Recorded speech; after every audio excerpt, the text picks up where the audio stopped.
வணக்கம். 7ஆம் வகுப்பு 3வது பருவத்தில் எண்ணியல் ஃபஸ்ட்டு லெசனில் உள்ள 2வது பயிற்சியை பார்க்க போகிறோம். ஏற்கனவே பயிற்சி 1.1 வரைக்கும் பார்த்தாச்சு. இப்போ பாருங்கள், முதல் கணக்கை அட்டவணை முறையை பயன்படுத்தி கூட்டுகன்னு கொடுத்துருக்காங்க. 2 தசம எண் கொடுத்துருக்காங்க. நம்ம என்ன செய்யணும்? இடமதிப்பு போட்டுக்கணும். அட்டவணையில் இடமதிப்பு போட்டுக்கணும். நம்ம கட்டம் போட்டுக்கிட்டு என்னது நடுவில் தசம புள்ளிக்கு வச்சுக்கணும். தசம புள்ளிக்கு போட்டுக்கிட்டு 10ல் 1, 10ல் 1, 100ல் 1, 1000ல் 1. இங்கே வந்து பார்த்தீங்கன்னாக்கா 1, 10 இதெல்லாம் வந்து என்னது ஒரே ஒரு நம்பர் தான் இருக்குது. அதனால் 1, 10 இருந்தால் போதும். அதனால் நம்ம என்ன செய்கிறோம், இதோட முடிச்சுக்கிட்டு இந்த நம்பரை அப்படி புட்டப் பண்ணுறோம். புட்டப் பண்ணும்போது என்னது, ஃபஸ்ட்டு நம்பரு 0.51. இப்போ அடுத்த நம்பர் பார்த்தீங்கன்னாக்கா அடுத்த நம்பர் என்னது 0.25. இப்போ இவங்க அப்படியே கூட்டணும். கூட்டிட்டா உங்களுக்கு என்ன வருது?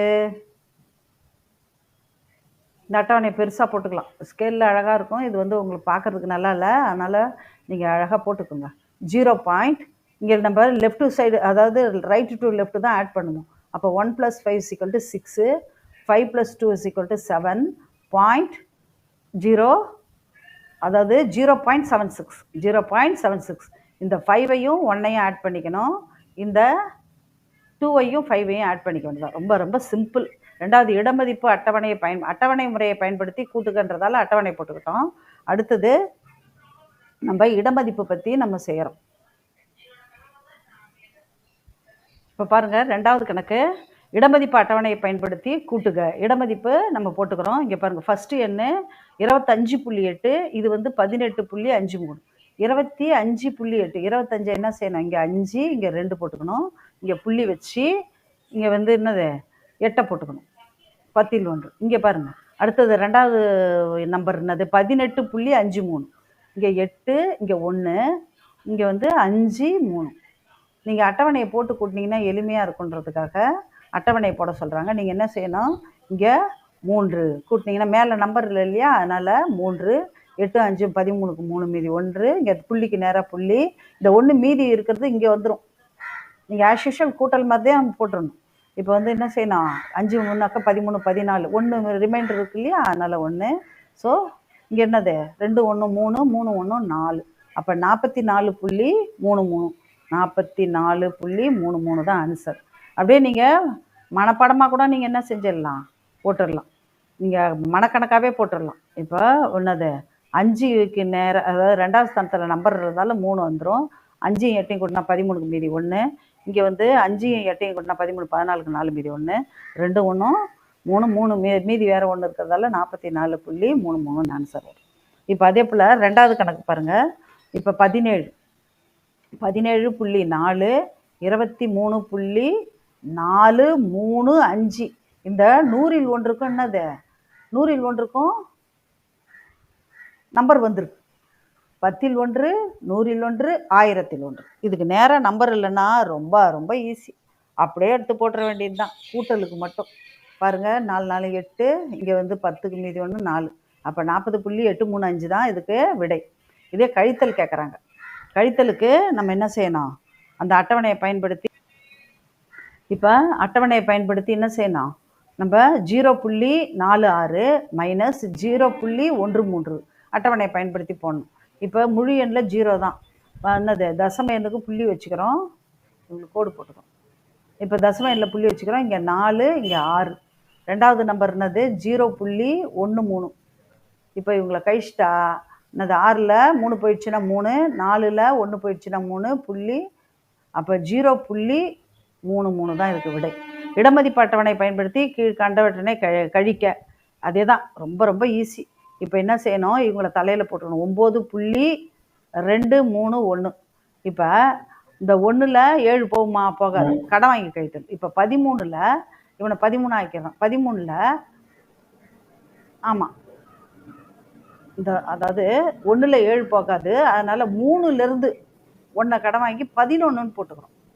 11ன்னு நம்ம போட்டுக்கிறோம். 11 1 வந்து 13 வைக்கிறோம். இந்த 3 வந்து 2 மாற்றிடுறோம். இந்த 11ல் 7 போயிடுச்சுன்னா இங்கே தெளிவாக போட்டுடுறேன். 9.231. இதுலேருந்து எதை கழிக்கணும், 6.56 கழிக்கணும். இப்போ 1ல் 7 போகாது, அதனால் இவனை வந்து 11ஆ மாற்றிட்டு இவனை 2ஆ மாற்றிடலாம். 11ல் 7 போயிடுச்சுன்னா 4, 2ல் 6 போகாது, இவனை 12ஆ மாற்றிட்டு இவனை 1ஆ மாற்றலாம். 12ல் 6 போயிடுச்சுன்னா 6, இவன் 1 தான் இருக்கான், 1ல் 5 போகாது, இவனை 8ஆ மாற்றிட்டு இவனை வந்து 11ஆ மாற்றிடலாம். 11ல் 6 போயிடுச்சு, 5 போயிடுச்சுன்னா 6 புள்ளி, இங்கே 8 தான் இருக்குது, 8ல் இங்கே 6 போயிடுச்சுன்னா 2, அப்போ 2.664 தான் விடை. அதே போல் பாருங்கள், இந்த 7லிருந்து இது சூப்பராக இருக்கும். இதில் தசம எண்ணே இல்லை, இதில் தசம எண் இருக்குது. இங்கே பாருங்கள், 7 புள்ளி எத்தனை தசம எண்ணிலேருந்து கழிக்கணுமோ அத்தனை ஜீரோ போட்டுக்க வேண்டியது தான். அப்போ 3.235 உங்களுக்கு எளிமையாக இருக்கும்.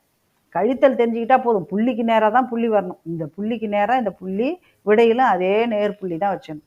இங்கே பாருங்கள், 0ன்னு இருக்குது. நீங்கள் சாதா கழித்தல் என்ன செய்வீங்க, என்னது அடங்கலைன்னா பக்கத்தில் கடன் வாங்குவீங்க இல்லையா, அதனால் இவனுக்கு வந்து 10 கொடுத்துடணும், அதுக்கடுத்தது இவனுக்கு 10, அப்புறம் இவன் 10. இப்போ என்ன செய்கிறோம், இதுலேருந்து 1 வாங்கி 10 ஆகுது, இந்த 10 வந்து மறுபடியும் இதை அடிச்சுட்டு 9, இவன் இதுலேருந்து போவான், அதனால் இங்கே 10 வந்து 9 ஆகிடும், இங்கே வந்து 10 ஆகும். அப்போ இது வந்து 6ஆ மாறிடும். இங்கே 10ல் 5 போயிடுச்சுன்னா 5, 9ல் 3 போயிடுச்சுன்னா 6, இங்கே 9ல் 2 போயிடுச்சுன்னா 7, 6ல் 3 போயிடுச்சுன்னா 3. அப்போ 3.765 தான் விடை. சுருக்குக, இங்கே 5வது கணக்கை பாருங்கள், சுருக்குகன்னு இருக்குது. இப்போ என்ன செய்யணும்னா ஒரே குறியினவற்றை கூட்டிக்கணும். இந்த 27.89ஐயும் இந்த 17ஐயும் கூட்டிக்கணும். 17ஐயும் கூட்டினா உங்களுக்கு ஈஸியாக இருக்கும். இங்கே பாருங்கள், அடுத்தது நம்ம போட்டே காமிச்சிடலாம். இங்கே போட்டுடுறேன். இங்கே பாருங்கள், 27.89 ஒரே குறியினவற்றை கூட்டணும். இங்கே வந்து -17. இப்போ என்னது தசம எண்ணு இல்லை, அதனால் 89 அப்படியே வந்துடும். 7 7 14 மீதி 1, 44.89 இருக்குது. இப்போ இது கூட இந்த 2 எண்களையும் கூட்டி எது அதிகமாக இருக்கோ அதை வச்சு கழிக்கணும். ஏன்னா இந்த 2 எண்களும் ஒரு குறியில் இருக்குது, இந்த 2 எண்களும் ஒரு குறியில் இருக்குது, இது ரெண்டும் கூட்டல் குறியில் இருக்குது.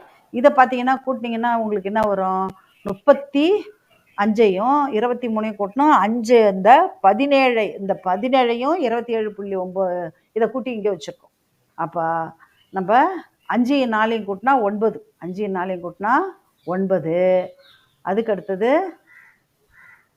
இங்கே பாருங்கள், 23ஐயும் 35ஐயும் கூட்டுங்க, கூட்டிங்கன்னா 8, இங்கே 5, 58, 58.9. இதில் பெரியவன் பார்த்தீங்கன்னா கூட்டல் குறி தான். இப்போ இவன்லேருந்து இவனை கழிக்கணும், கழிச்சிட்டிங்கன்னா 44.89. இங்கே தலையில் 0 போட்டுக்கணும், தலையில் 0 போட்டுக்கணும். அப்போ கழிச்சோன்னா என்ன வரும் விடை, உங்களுக்கு இந்த விடை தான் வரும். பாருங்கள், இந்த 10, 9ல் 1 கடன் வாங்கி 10 ஆகிடும், 10ல் 9 போயிடுச்சுன்னா 1. இங்கே ஏற்கனவே 8 தான் இருக்குது, அதனால் 8ல் 8 போயிடுச்சுன்னா 0. இங்கே 8ல் 4 போயிடுச்சுன்னா 4. இங்கே 5ல் 4 போயிடுச்சுன்னா 1. அப்போ 14.01 தான் ஆன்சர். ஏன்னா கூட்டல் குறி நம்பர் பெருசாக இருக்கிறதால, கழித்தல் குறி நம்பரு சின்னதாக இருக்கிறதால நம்மளுக்கு பெரிய எண்ணிலேருந்து சிறிய எண்ணை கழிக்கணும். எந்த குறி அதிகமாக இருக்கோ அந்த குறியை போட்டணும். அதுக்கு அடுத்தது நம்ம 6வது கணக்கை பார்ப்போம். 6வது கணக்கை பாருங்கள். சுலைமான்